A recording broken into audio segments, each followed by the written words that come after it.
Teenage boy is alive despite falling about 40 feet into a quarry in Williston. TV 20's Ethan Badowski tells us about the efforts to rescue him.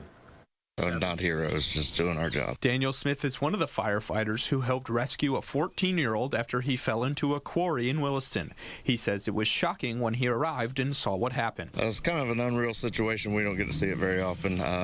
We do a lot of training on it just to be ready for it for when it does happen, but it's not one of those things you do much in your career. The teen's mom told firefighters he went to play tennis with friends before he fell around 7:40 p.m.